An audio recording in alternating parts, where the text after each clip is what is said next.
이번 시간에는 우리나라 기후 중에서 우리나라 강수의 특성에 대해서 알아보겠습니다.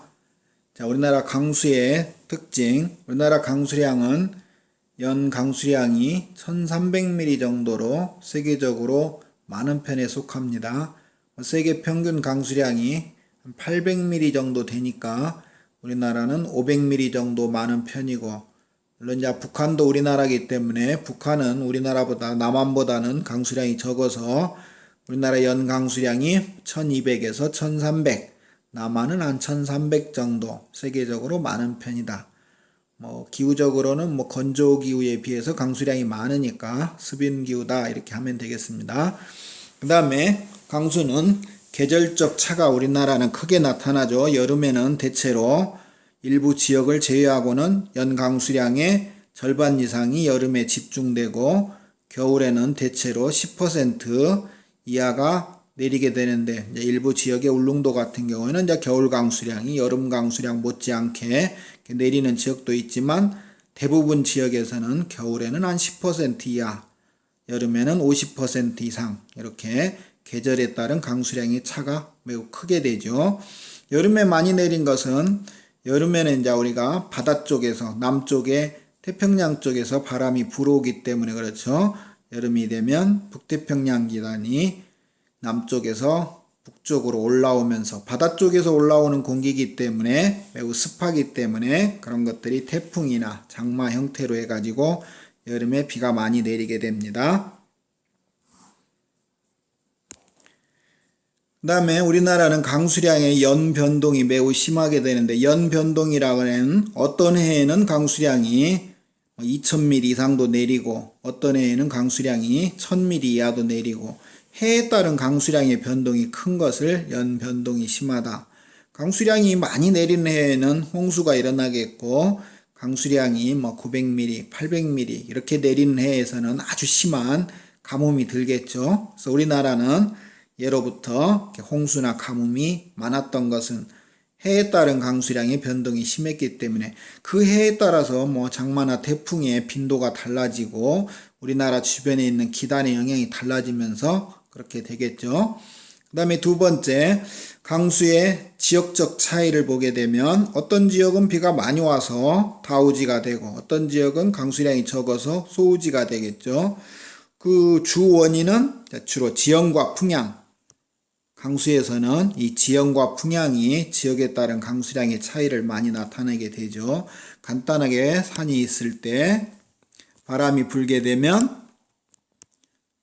산에 부딪혀서 바람이 상승기류가 생기죠. 그러면 공기가 상승하게 되면, 하늘로 올라가게 되면 기온이 낮아지면서, 공기가 기온이 낮아지면 공기가 수증기를 포함할 능력이 적어지니까 습도가 높아지면서 응결을 해서 비가 이렇게 내리게 되겠죠. 그래서 산에 부딪혀서 지형적인 영향 때문에 이렇게 상승기류가 생겨서 이렇게 비가 내리죠. 강수가 왜 내리냐, 비가 왜 내리냐, 선생님은 비의 원인은 상승기류로, 일단 가장 비가 내리는 가장 큰 이유가 상승기류, 공기가 상승하게 되면 기온이 낮아지면서 습도가 높아지면서 응결을 하게 돼서 비가 내리게 되죠. 그래서 선생님은 그냥 비의 정의는 상승기류 때문이다. 상승기류 말고도 비의 원인이 있겠지만 주범이 상승기류다 이렇게 하고, 그래서 산이 있으면 지형에 부딪혀서 상승기류가 생겨서 비가 내리게 된다. 그 다음에 비가 산을 넘어가게 되면 비를 뿌리고 넘어가기 때문에 건조한 공기로 이렇게 변하게 되겠죠. 그래서 산에 부딪히는 쪽 사면이 비가 많이 내리고, 그 반대편 사면에서는 비가 적게 내리는, 그래서 지형 때문에, 지형과 풍향 때문에, 만약 반대 방향으로 바람이 분다면은 이쪽 면에 비가 내리겠죠. 이렇게. 그래서 어느 쪽에서 바람이 부냐에 따라서 비가 많이 내리고 적게 내리고 이렇게 변하게 되겠죠. 자, 그러면 우리나라 다우지들은 이제 주로 이렇게 지형적인 영향이 크고, 물론 제주도라든지 남해안이라든지 이런 쪽에서는 남쪽의 바다의 영향도 많이 받고, 장마나 태풍이 우리나라로 올라올 때 제주도나 남해안 쪽에서 장마가 오랫동안 머무르고 태풍도 이 지역은 어떤 태풍이 오든지 거의 영향권에 들기 때문에 그래서 제주도와 남해안에는 뭐 그냥 가장 많은 우리나라 다우지고 나머지 한반도 안에서는 대체로 이렇게 산에 부딪히는 지형적인 영향을 받는 지역들 그러면 우리가 주로 여름에 비가 많이 오니까 우리나라가 이렇게 생겼으면 우리나라는 여름에 비는 남쪽에서 온다 그랬죠. 비는 바람이 여름에는 이렇게 남동풍이나 이렇게 남서풍이 주로 불게 되는데 남풍, 남쪽 계열의 바람이 부는데 뭐 이렇게 불게 되면 이제 태백산맥이 있고 얘가 뭐 낭림산맥이 있고 이렇게 산맥들이 있다면 바람이 이렇게 가면서 산에 부딪히면서 산에 부딪히는 쪽 이런 지형적인 영향으로 그래서 태백산맥 한강은 이 태백산맥에서 발원해서 서울 쪽으로 해서 서해안 쪽으로 빠지기 때문에 이렇게 한강 중상류 우리가 보통 한강 중상류면 저 강원도 쪽이 많이 되겠죠. 이쪽에서는 남서쪽에 여름에 남서기류가 불 때 태백산맥에 부딪혀서 그 다음에 북한의 청천강 중상류는 이렇게가 청천강이 되니까 여기에 낭림산맥이나 북한의 이쪽에 산지가 많죠. 여기에 부딪혀서 이렇게 내리겠죠. 남한의 지리산 쪽에는 뭐 이렇게 부는 남서풍도 되겠고 이렇게 부는 남동풍도 부딪히면 비가 많이 내리겠죠.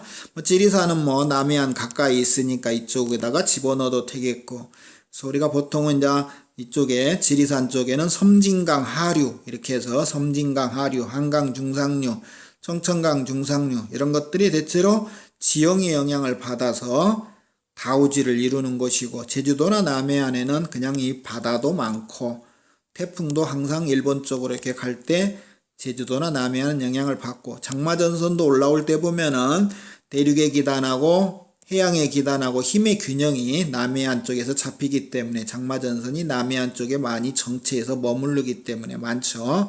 그래서 제주도나 남해안에서 우리가 섬진강 하류 이쪽에도 유난히 많다. 다우지다. 다우지의 주범은 주로 지형 때문에 그렇다. 그래서 여름에는 남쪽에서 부는 바람들 때문에 그 바람에 부딪히는 산지 쪽에 많다. 이렇게 해두면 되겠네요. 그 다음에 소우지는 이제 반대로 우리가 산에 부딪혀서 비가 많이 온다고 했으니까 그 반대편 사면 그것을 산에 부딪히는 쪽 사면을 바람바지 사면 바람을 받아들이는 사면 바람이 이렇게 불어가면 여기가 바람바지 사면 쪽에 비가 내리고 그 반대편은 바람의지 사면 쪽에서는 비가 적게 내리겠죠. 그러면 이제 우리나라가 있으면 이쪽에 이제 낭림산맥이 막고 있다면 북한을 관서와 관북으로 이렇게 나누게 되면 관북지방은 낭림산맥에 막혀서 바람의지사면이니까 강수량이 적겠죠. 거기가 개마고원도 있겠고 이쪽에 관북 해안 쪽에는 보통 바닷가 쪽에는 그래도 비가 바다 영향을 받으면 많이 내려주는데 관북 해안 쪽에서는 북쪽에서 이렇게 한류가 내려오기 때문에 한류는 바닷물이 차기 때문에 바다에서 수증기 증발이 적겠죠.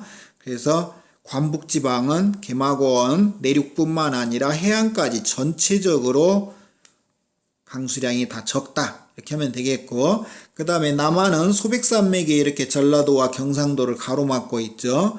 그러면 이쪽에서 여름에 부는 바람들이 경상도는 이렇게 남해안 쪽에도 우리가 꽤 산들이 많아요. 이렇게 경상도는 이렇게 분지 형태로 되어 있죠. 그래서 사방에 산이 막고 있기 때문에 비를 뿌리고 넘어가겠죠. 그래서 경상도는 특히 우리가 여름에는 이쪽 계통 남서풍 계통에서 바람이 많이 불어서 비를 내리게 해주는데 소백산맥이 막아서 경상도 낙동강 중상류라고 해도 되고 영남 내륙이다 이렇게 해도 되겠죠. 그 동네가 소우지가 되겠네요. 그 다음에 대동강 하류는 쪽 서해안 쪽을 얘기하는데 서해안 쪽은 이렇게 남서풍이 불더라도 서해안 쪽은 지형이 평탄하기 때문에 평탄한 지형, 이런 지형들은 바람이 가다가 산이 없어서 그냥 부딪히지 못하고 그냥 지나가기 때문에 강수량이 적게 되죠.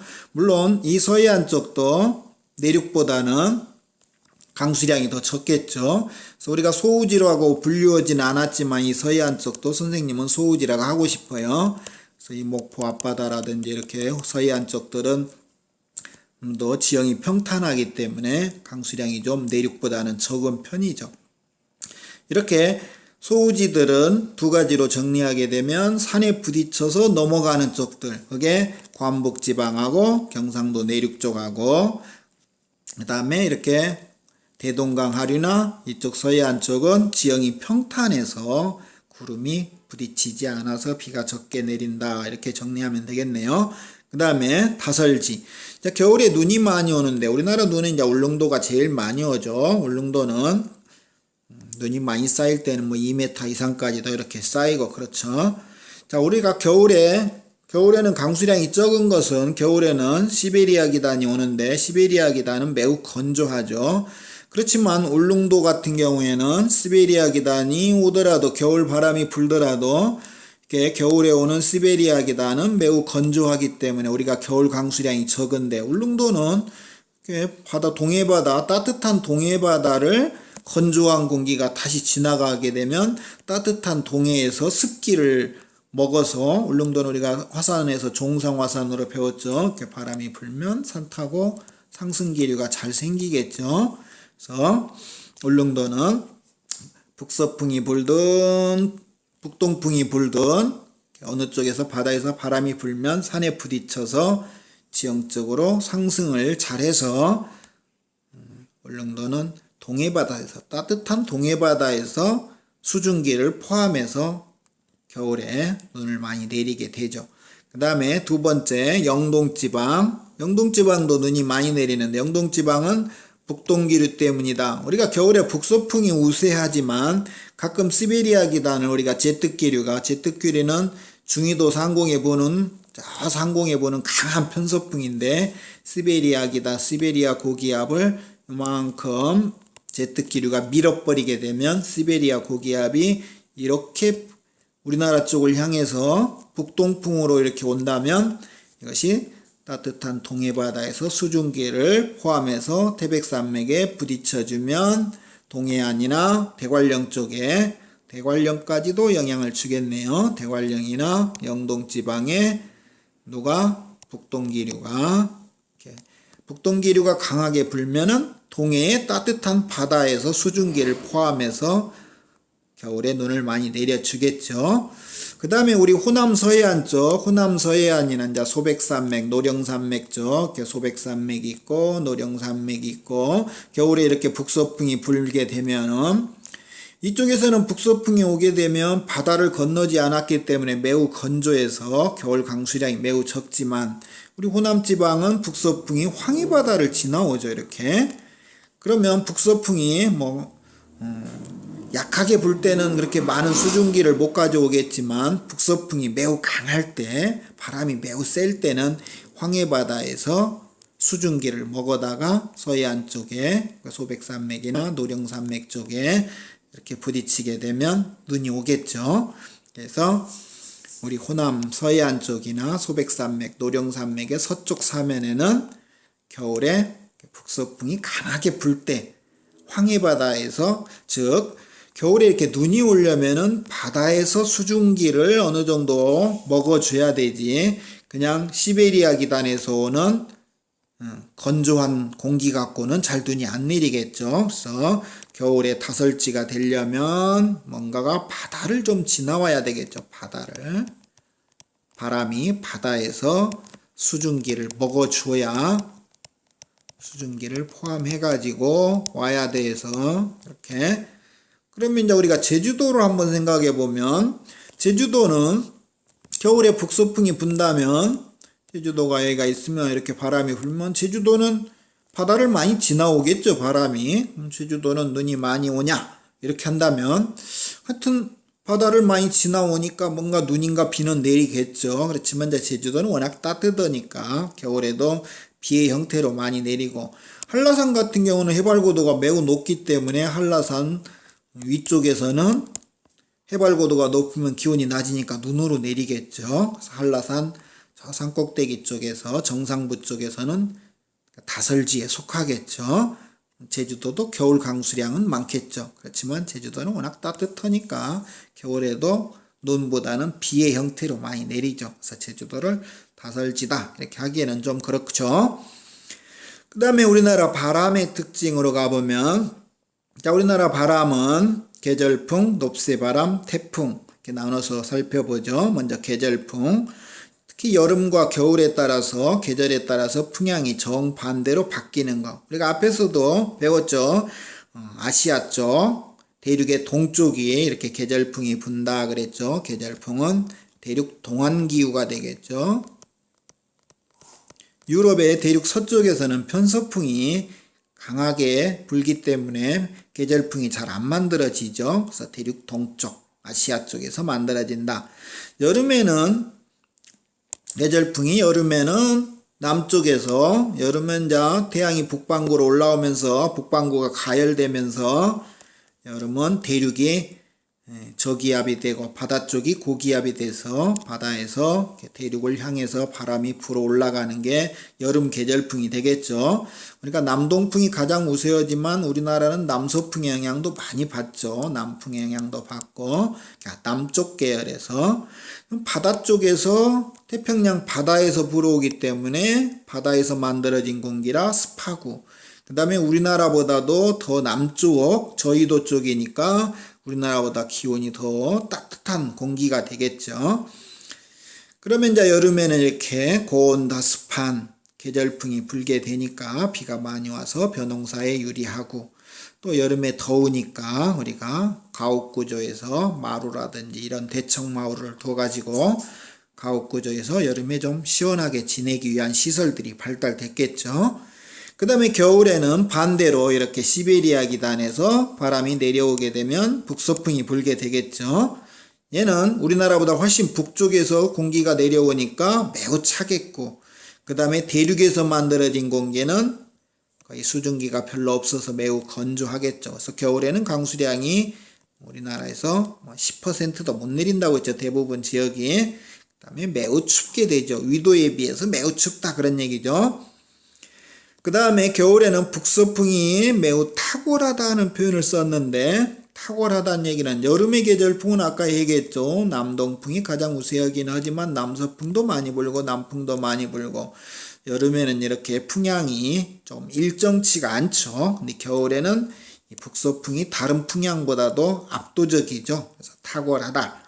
그래서 많이 추우니까 이제 우리가 김장, 저장식품이라고 하죠. 가을에 몽땅 김치를 담아놨다가 저장했다가 겨울 내내 먹을 수 있게끔, 겨울이 많이 추우니까 채소 재배가 안 되니까 이런 게 발달됐겠죠.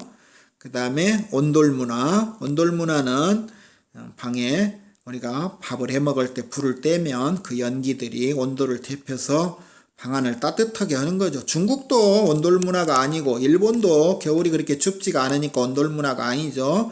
온돌문화는 저쪽 시베리아 쪽, 만주 쪽, 우리나라 쪽 이렇게 겨울이 많이 추운 데들이 온돌문화가 영향을 받죠. 그 다음에 높새바람.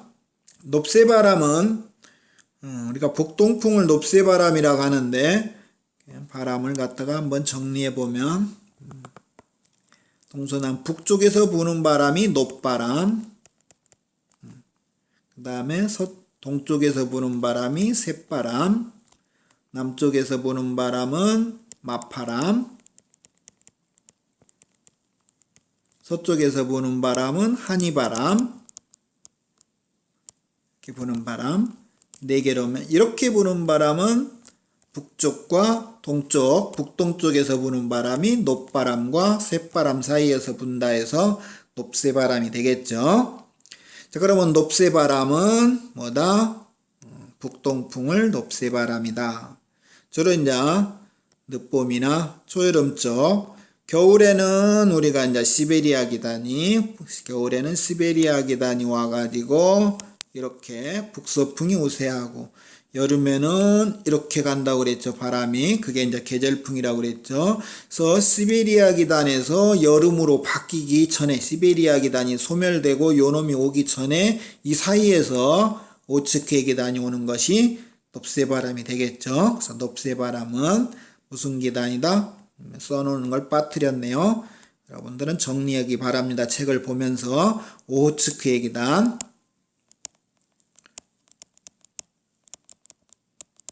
오호츠크의 기단 쪽에서 불어오는 북동풍을 넙새바람이다. 언제 불어온다고요?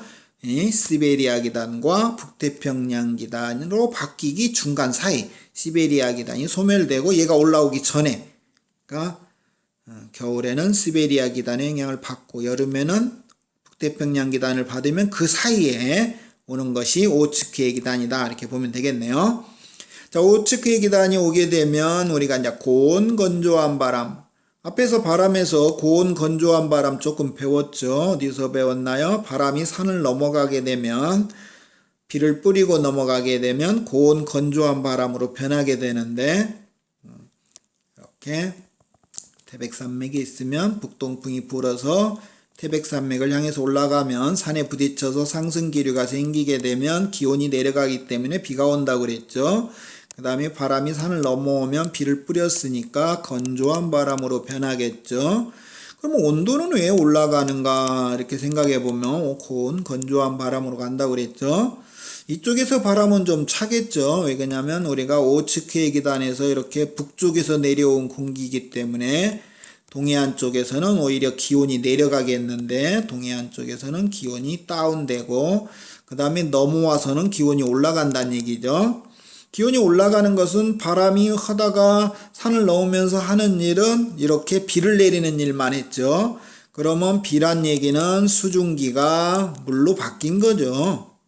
수증기가 물로 바뀌면 어떤 일이 생기냐? 물에다가 우리가 열을 가하면 수증기가 되죠. 그러니까 우리가 주전자에다 물을 넣고 열을 가하면 수증기가 됐어요. 그러면 수증기가 다시 물로 변할 때는 먹었던 열을 내놔야 되겠죠. 그래서 온도가 올라가는 것이 되겠죠. 간단한 원리죠. 그래서 비를 뿌리고 산을 넘어가면 이렇게 고온 건조한 바람으로 변한다. 이런 것들을 이제 폐현상이라고 하죠. 폐현상은 알프스 산지가 있으면 바람이 알프스를 넘어서 독일 쪽으로 이렇게 넘어가게 되면 여기서 고온 건조한 바람으로 변하는 걸 폐현상이다. 여기도 지방 이름이 펜지방이니까 펜지방으로 부는 바람을 펜풍이다. 이렇게 하면 되겠죠. 그 다음에 그래서 이렇게 건조하니까 봄에 건조하고 초여름이나 봄에 우리가 막 벼농사를 시작해야 되고 모내기도 해야 되고 논에 물도 가둬야 되는데 건조한 바람이 불게 되면 가뭄의 피해가 생기겠죠. 태백산맥을 넘어오면 영서, 태백산맥의 동쪽은 영동, 영동과 영서는 이게 대관령이 있으면 대관령의 동쪽을 영동, 대관령의 서쪽을 영서 이렇게 나누면 되겠네요. 그것이 경기도까지도 이렇게 불어오겠죠. 그래서 우리가 막 농사 지으려고 할 때 이 바람이 불게 되면 농작물이 오그라든다든지 말라 죽는다든지 그러겠죠. 그래서 영서지방 사람들은 넙새바람이 불면 싫어했고 영동지방에서는 태백산맥에 부딪혀서 비가 내려주니까 영동지방 사람들은 좋아했겠죠. 이 바람을. 그 다음에 거기에 이제 설명이 나오죠. 영동지방은 오츠크의 기단에서 북쪽에서 공기가 내려오니까 기온이 내려가고 태백산맥에 부딪혀서 비가 온다고 그랬죠. 근데 영서 쪽에서는 기온이 높아지고 건조해지고 가뭄의 피해가 생긴다 이렇게 했어요. 그 다음에 태풍은 적도 근처에서 만들어진 적도기단이다 이렇게 얘기하죠. 태풍은 열대지방에서 만들어진 저기압, 적도 쪽에서 만들어진 기단. 우리나라가 있으면 적도 근처 필리핀 근처 해상에서 태양이 여름에 지글지글 보글보글 끓이게 되면 여기에 공기가 가열돼 가지고 하늘로 상승기류가 생겨서 주변보다 기압이 매우 부분적으로 낮아진 기단을 태풍이다. 적도기단이다. 이렇게 그리게 되면 이렇게 부분적으로 저기압, 가운데가 저기압이 되겠죠. 이런 것들을 태풍이다. 태풍은 이제 6월 달에서 10월 달, 7, 8, 9, 10월 달까지도 요즘 애들은 기후가 따뜻해져 갖고 많이 오고 그렇죠. 태풍은 매우 강한 바람과 많은 비를 내려서, 그래서 이제 바람과 비의 피해. 뒤에 가면 이제 자연재해가 나오니까 태풍은 또 거기서 살펴보기로 하겠습니다.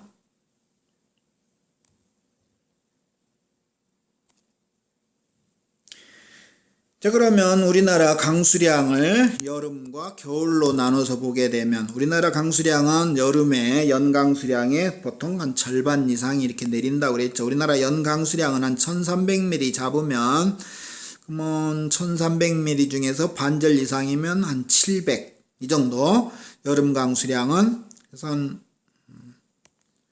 여름 강수량 보면은 한 700mm, 800mm, 많은 데는 한 800mm, 그러니까 이제 800mm까지 되나요? 어쩌나요? 그림이 잘 안 보이는데, 하여튼 이런 데가 한 800mm, 한 800mm, 800mm 정도, 이렇게. 700mm만 하더라도 연강수량이 우리가 1300mm라고 그랬어요, 남한이. 700만 하더라도 50%가 넘어가죠. 그래서, 이렇게, 여름 강수량, 되게 여름은 이제 6월, 7월, 8월 석 달을 갖다 여름이다. 우리 책에서는 8월 강수량만 이렇게 나왔는데 여름 강수량 세 달에 합쳐서 강수량을 이렇게 해봤어요. 여름 강수량을 보면은 이제 제주도도 이쪽도 좀 많고 그렇죠. 여름 강수량이 많은데 보면 우리가 여름에는 주로 이렇게 남서기류가 유입돼서 습한 남서기류가 유입되면서 이게 이제 태백산맥이 이렇게 있으니까 태백산맥에 이렇게 산에 가서 부딪히는 곳들, 이런 데들이 지형적인 영향으로 이렇게 매우 여름 강수량이 많았죠. 여기에는 누가 있나요? 지리산이 있죠. 지리산이 뭐 한 산이 아니라 첩첩이 다 지리산이죠.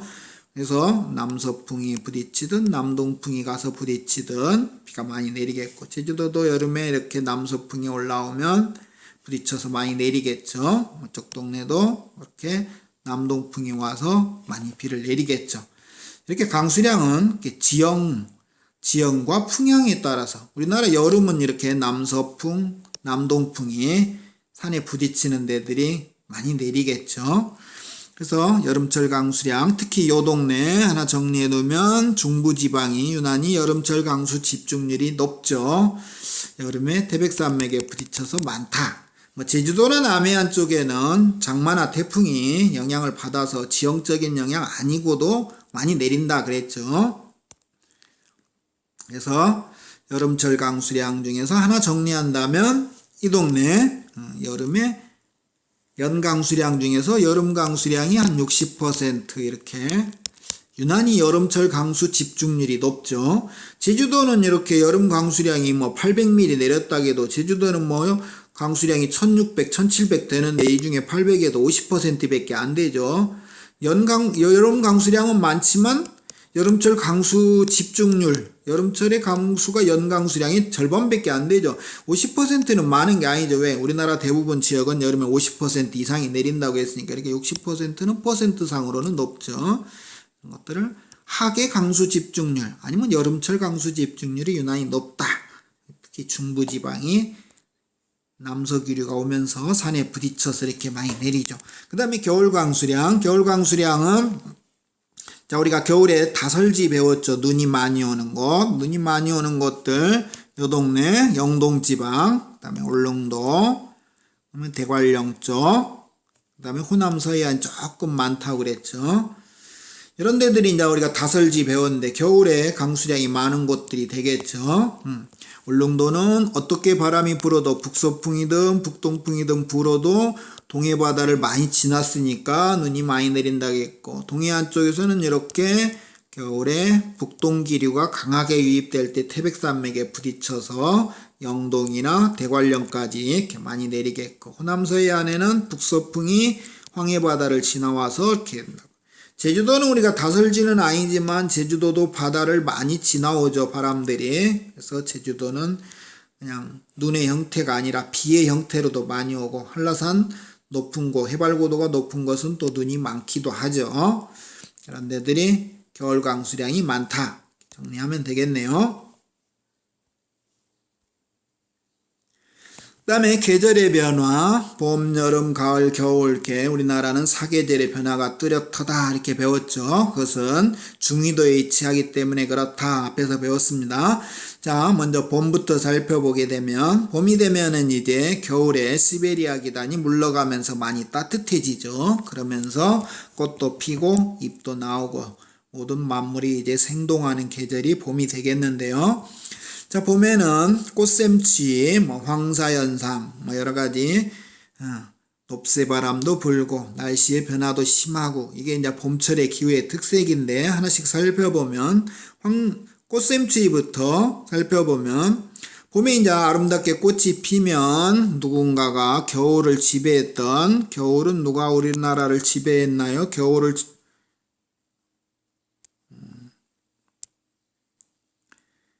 자, 우리나라의 겨울을 지배한 사람은 우리 조상들은 동장군이라고 그랬죠. 저 겨울에 동장군이 자기가 지배할 때는 꽃도 안 피던데 자기가 물러가니까 봄이 돼서 꽃이 피니까 괜히 샘나서 이놈들을 추위나 먹어라 이갖고 동장군이 시샘하는 추위, 꽃을 시샘하는 추위를 우리 조상들은 꽃샘추위다.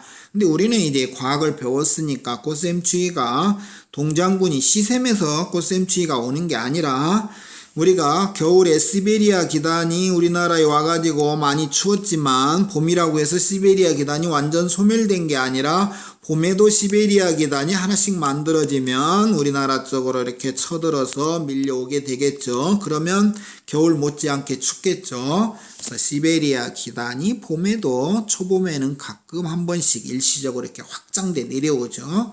그럴 때 겨울보다 겨울 못지않게 이렇게 추운 걸 꽃샘추위다. 그 다음에 봄에는 날씨가 매우 건조하죠. 봄에는 이제 날씨가 따뜻해지면서 주로 이제 이쪽에 중국 내륙 쪽에서 이렇게 봄에는 공기가 시베리아 기단이 점차 약해지면서 중국 남쪽에서 이렇게 바람이 불어오게 되면서 기온이 올라가기 때문에 더욱더 건조하게 느껴지죠. 그래서 봄에는 이렇게 산불이 잘 일어나고 그 다음에 봄에 농사 짓기 시작하면서 뭐 그런 것 때문에 가뭄 피해도 되겠고 그 다음에 중국의 이쪽 내륙 쪽에 있는 사막 저쪽에 있는 타클라마칸 사막이라든지 아니면 이쪽에 몽골고원 쪽에 그쪽에 사막이라든지 아니면 이제 요즘에 만주 쪽도 인간들이 살면서 많이 건조해져 가지고 사막이 점차 확대가 되고 있죠. 이 사막에서 봄에 건조하니까 먼지들이 일어나서 이것들이 우리나라 쪽으로 이렇게 내려오는 것을 황사현상이다. 황사현상은 우리 상공에 강한 편서풍이 있어요. 중위도 상공에. 그냥 이렇게 불어 이런 편서풍 말고 저 상공에 있는 편서풍 우리가 이런 것들을 제트기류다 이렇게 얘기하는데 제트기처럼 빠르겠죠. 이 제트기류를 타고 우리나라까지 이렇게 흙먼지가 오는데 이제 중국이 공업화가 많이 되니까 해안 쪽에 있는 이런 매연, 중금속까지도 끌고 오겠죠. 그래서 황사현상 봄에 중국 내륙에서 상공의 편서풍을 타고 우리나라에 영향을 주겠죠. 그 다음에 봄에는 날씨가 굉장히 변덕스러운 날씨다 이렇게 아침에 비 왔다가 오후에는 언제 비 왔냐는 듯이 멀쩡해지고 이런 것들을 주로 얘기하겠네요. 그래서 봄에는 우리가 뭐 아침에 비가 와서 체육복을 안 갖고 왔는데 오후가 돼서 금방 비가 멎고 운동장이 말라서 체육을 할 수 있어 갖고 체육복 안 갖고 와가지고 우리 고등학교 때도 많이 혼나고 그랬던 것 같아요. 그만큼 봄에는 아침하고 오후하고 날씨도 이렇게 전혀 다를 정도로 그 이유는 이제 이동성 고기압과 이동성 저기압이 우리나라가 있으면 이쪽에서 주로 이제 양쯔강 쪽에서 조그마한 이런 이동성 고기압은 이 시베리아에 있는 대륙성 고기압이 한 조각 떨어져 가지고 이쪽에 온 것이 되겠네요. 이런 것들이 우리나라를 이렇게 통과하게 되면 날씨가 맑겠죠. 고기압이 오면 날씨가 맑고 그 다음에 그 뒤에 저기압이 오게 되면 날씨가 흐리고 그래서 봄에는 이렇게 고기압이 왔다, 저기압이 왔다, 그 다음에 또 고기압이 따라왔다, 그 뒤에 또 저기압이 따라왔다. 들이 교대로 이렇게 우리나라를 자주 통과하기 때문에 날씨가 맑았다, 흐렸다, 맑았다, 흐렸다. 그것도 비가 왔다가 오후가 되면 또 맑아져 버리고, 왜? 기단이 작기 때문에 그렇죠. 그러니까 봄에는 이렇게 날씨 변덕이 심하다, 날씨 변화가 심하다. 그것은 이동성 고기압이나 저기압이 교대로 통과하기 때문이다. 이렇게 정리하면 되겠습니다. 그 다음에 장마철.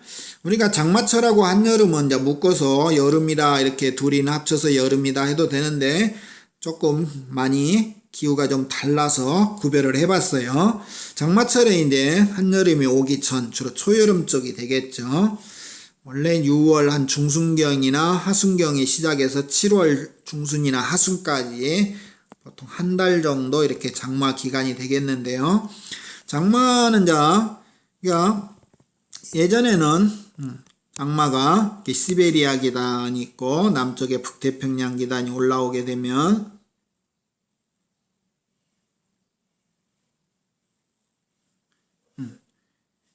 두 개 사이에서 두 개의 찬 공기와 더운 공기가 만나게 되면 장마가 만들어지겠죠.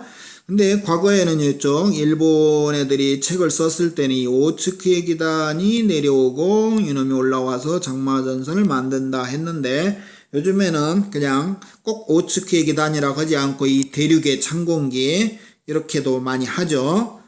그래서 장마전선은 남쪽에서 오는 북태평양 기단이 되겠죠. 열대 기단하고 그 다음에 대륙의 찬 기단 이놈의 오츠케 기단이 영향을 줄 수도 있어요. 그래서 대륙의 찬 기단이든 오츠케 기단이든 이것이 만나서 그 경계면에 더운 공기와 찬 공기가 만나게 되면 찬 공기가 더운 공기를 차갑게 만들면서 공기는 차가워지게 되면 수증기를 포함할 능력이 없어갖고 응결을 하게 되죠. 그래서 장마가 만들어지면 많은 비를 내리게 되겠죠. 그래서 우리나라에서는 홍수가 일어나기도 하고, 오히려 이때가 이제 우리가 모내기 할 때, 벼농사에서 모내기 할 때이기 때문에 우리나라는 이때가 물이 가장 많이 필요하죠. 그래서 벼농사에 도움이 되기도 해요. 꼭 홍수에 의해서 나쁘기도 하지만 농사에 우리가 먹고 사는 쌀 농사에 절대적인 영향을 주기 때문에 나쁜 것만은 아니다. 이렇게 하면 되겠고, 그 다음에 장마철에는 습도가 매우 높고 막 그러기 때문에 불쾌지수, 곰팡이 지수 이런 것들이 높아지겠고, 빨래는 잘 안 마르겠죠. 세차해도 다음에 비와 불면 그러니까 빨래 지수나 세차 지수는 안 좋아지겠고, 그 다음에 일교차. 장마철에는 이제 습도가 높기 때문에 습도가 높으면 일교차가 작아지고 사막같이 건조한 데서 일교차가 커지죠. 그래서 우리가 일교차는 봄과 가을에 건조할 때 좀 크죠. 그런데 이제 장마철에는 우리나라에서 가장 습한 계절이기 때문에 우리나라 일교차가 최저일 때다 이렇게 정리해도 되겠네요. 일교차가 가장 작은 시기 장마철이다. 그 다음에 한여름, 이제 장마가 물러가고, 장마가 어디로 갈까요? 장마전선이 이제 저 만주 쪽으로 이렇게 가서 쇠퇴해서 장마전선이 이리 갔고, 북태평양 고기압이 우리나라에 이렇게 다가오면서 이렇게 생긴 게 한여름이 되겠죠. 한여름에는 이렇게 남쪽에 고기압, 북쪽에 저기압, 장마전선은 저기압이죠. 남고 북쪽, 남쪽에 고기압이 있고 북쪽에 저기압이 있으면 한여름이다 이렇게 하면 되겠네요. 그럼 바람이 고기압에서 저기압으로 부니까 풍향은 남에서 북으로 이렇게 계절풍이 불겠죠.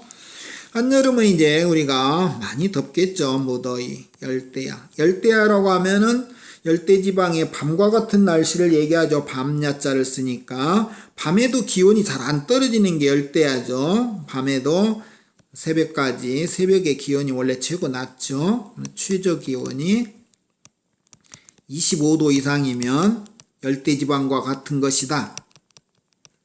하루 기온이, 최저 기온이 25도 이하로 안 떨어지는 게 열대야가 되겠죠. 열대야는 하루의 최저 기온이 25도 이상이면 열대지방의 밤과 같은 거다. 그러면 운동장에 나가가지고 뭐 그냥 거기다가 텐트 해가지고 이불 안 덮고 자도 뭐 될 정도, 이 정도가 열대야.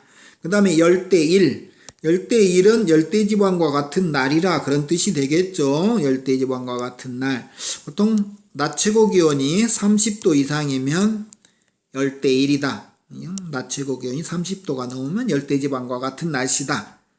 뭐 전주 같은 경우는 이렇게 30도 이상인 날이 보통 한 40일, 50일 가까이 나오는 것 같죠. 40일 근처 나오나요? 한 달 이상이 여름에 이렇게 열대일이 되겠죠. 열대지방과 같은 날. 그 다음에 폭염. 폭염은 이제 33도가 넘어가면은 폭염주의보가 내리기 시작하는 것 같죠. 그것이 이제 3일 이상 지속된다든지 35도가 넘어간다든지 하면 폭염경보, 폭염주의보, 폭염경보. 폭은 지나치다 그런 뜻이죠. 뭐 매우 뜨거운 게 폭염이 되겠죠.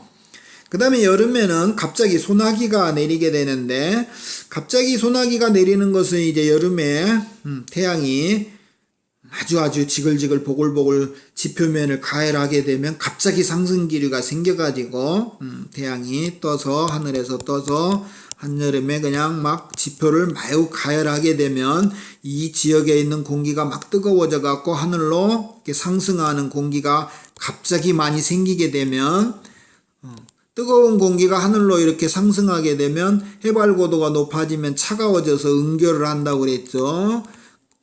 따뜻한 공기가 하늘로 올라가서 차가워지면 수증기가 습도가 높아지면서 구름이 만들어져요.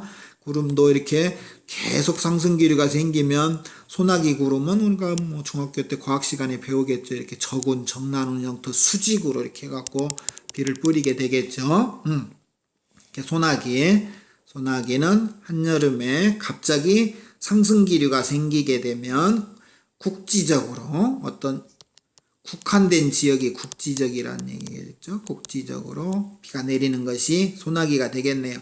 이런 것들은 뜨거운 공기가 하늘로 올라가고 하늘에 찬 공기가 내려오고 이렇게 공기가 대류하면서 순환하면서 생기는 비다 해서 대류성 강수다. 우리 속담에 보면은 이런 것들이 있어요. 여름비는 소 잔등을 가른다. 뭐 소가 어떻게 생겼나요? 이게 소라면 이게 소 잔등이고 이게 소 머리고 이쪽에 소 꼬리고 소 다리고 이렇게 생겼다면 여기는 비가 오는데 여기는 비가 오지 않는다. 그래서 우리 조상들은 여름비는 소 잔등을 가른다. 한쪽에는 내리고 운동장에는 비가 오는데 우리 본관 쪽에는 비가 안 내린다든지 이렇게 국지적으로 어느 부분만 비가 내리는 걸 소나기다. 그 다음에 가을로 가게 되면, 자, 가을에는 매우 날씨가 맑은 날씨가 지속되는 게 보통 가을이죠. 청명한 날씨가 오랫동안 지속되는 게 가을이에요. 가을하고 봄하고 다르면 봄에는 이동성 고기압과 저기압이 교대로 와가지고 날씨 변화가 심하다겠는데, 가을이 되면 가을은 봄하고 거의 날씨가 비슷한데 가을에는 이게 잘 안 만들어져요. 이동성 저기압이. 그래서 가을에는 주로 이동성 고기압이 주로 우리나라를 지나다녀요. 우리나라가 있으면 중국 쪽에서 이렇게 이동성 고기압이 오고 그 뒤에 또 고기압이 따라오고 그 뒤에 고기압이 따라오고 이렇게 오면 오늘이 날씨가 맑았으면 내일 또 맑고 모레도 맑고 이렇게 이제 보통 가을이고, 봄에는 이게 이제 고기압 저기압 고기압 저기압 교대로 많이 온다 있고, 가을에는 이동성 고기압이 주로 영향을 주니까 맑은 날씨가 오랫동안 지속되는 게 가을이에요. 그러면 가을에 이제 곡식이 익을 때나 수확할 때나 이럴 때는 날씨가 맑은 게 곡식들이 잘 익고 과일도 잘 익고 수확하기도 좋겠죠. 그 다음에 겨울이 되면은 이제 시베리아 기단의 영향을 받게 되면, 겨울에 이제 시베리아 기단은 매우 한랭 건조한 기단이죠. 그래서 겨울에는 많이 춥고 건조하게 되죠. 기압 배치를 보게 되면 겨울에는 이렇게 시베리아 쪽에 고기압이 있고 일본 동쪽에 이렇게 이쪽에 일본 동쪽에 저기 저 멀리가 있어야 돼요. 그래서 보통 이렇게 이쪽 대륙까지 고기압이니까 서고 동저다. 이렇게 서쪽 고기압, 동쪽 저기압. 이렇게 겨울에는 많이 춥고 날씨가 건조한 날씨. 왜? 한랭 건조하다. 그 다음에 3한4호는 3일은 춥고 4일은 따뜻하다는 얘기죠. 우리가 시베리아 기단이 날마다 오는 게 아니라 시베리아 기단이 시베리아에서 만들어지면 일주일을 단위로 해서 강했다 약했다. 그러면 시베리아 기단이 우리나라에 쳐들어올 때 시베리아에서 하강기류가 생겨서 공기들이 쌓여서 강한 고기압이 만들어지면 이놈이 팽창돼서 우리나라에 넘어올 때는 매우 춥겠죠. 그때가 3만. 그 다음에 시베리아 고기압이 바람이 다 빠져서 소멸되면 약해지겠죠. 그때가 4온. 약할 때가 4온. 강할 때가 3만. 이게 일주일을 단위로 해서 3일은 우리나라에 몰려오고 4일은 다시 시베리아에서 하강기류가 생겨서 고기압이 만들어지는. 그래서 겨울에 가장 대표적인 기후현상은 3한 4원. 그 다음에 겨울에 이제 우리가 눈 얘기했었죠. 시베리아 기단이 오면 우리나라에서 북서풍이 오면 이쪽에 눈이 좀 내린다겠고, 북동풍이 오면 동해안 쪽에 내리고, 울릉도는 어떤 놈이 와도 북동풍이 와도 북서풍이 와도 북동풍이 와도 울릉도는 많이 내리겠죠. 제주도도 겨울 강수량은 많은데 눈은 아니지 이제 비의 형태로도 많이 오겠죠. 이렇게 바다를 지나오니까.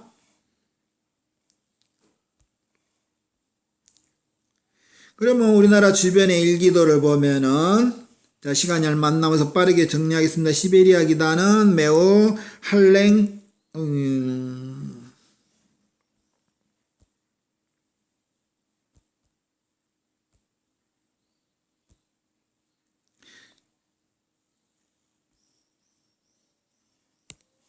시베리아 기단은 한랭 건조한 기단, 북서풍을 만들고요. 주로 겨울에 영향을 많이 주고 초봄에까지 이렇게 내려오게 되면 봄에도 꽃샘추위 만든다. 겨울에는 4만 4원 이렇게 만든다고 그랬죠. 그래서 꽃샘추위와 4만 4원. 그 다음에 오호츠크의 기단. 오호츠크의 기단은 이렇게 내려오게 되면 북동풍이 부니까 높새바람, 특히 영서 쪽에 건조한 영향을 많이 준다 그랬죠.